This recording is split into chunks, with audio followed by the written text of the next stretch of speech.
देबो मोबिल ढील लागतो डाल देबो मोबिल ढील लागतो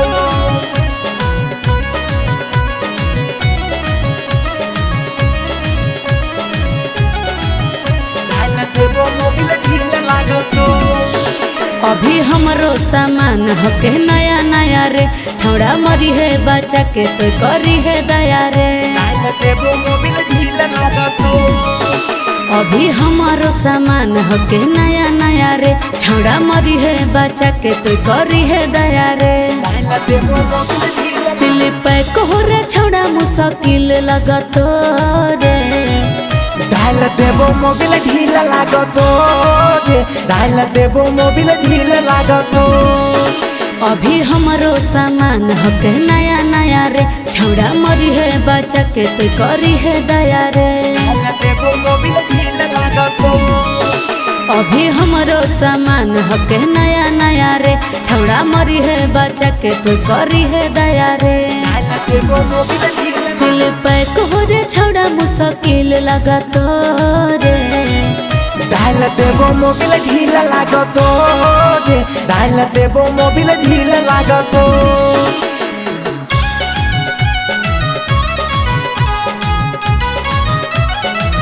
डाल देबो मोबिल ढील लागतो डाल देबो मोबिल ढील लागतो रे डाल देबो मोबिल ढील लागतो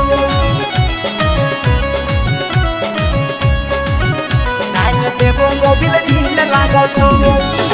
अरे कर सवाद जदे रे छौड़ा जनभी एक बेरा ले भीतर रोजे रोजे मंगभी देबो मोबिल ढील लागतो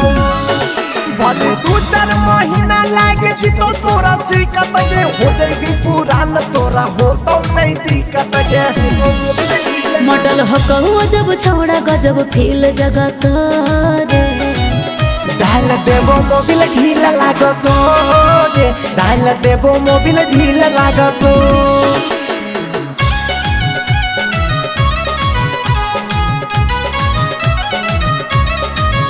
डाल देबो मोबिल ढील लागतो डाल देबो मोबिल ढील लागतो रे डाल देबो मोबिल ढील लागतो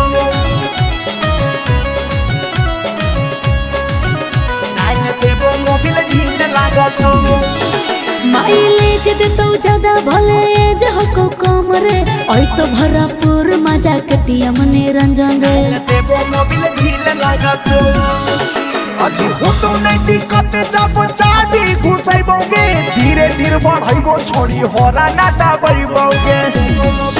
छौड़ा ली छोड़ दी है जब गिल लगतो रे डाल देबो मोबिल ढील लागतो रे डाल देबो मोबिल ढील लागतो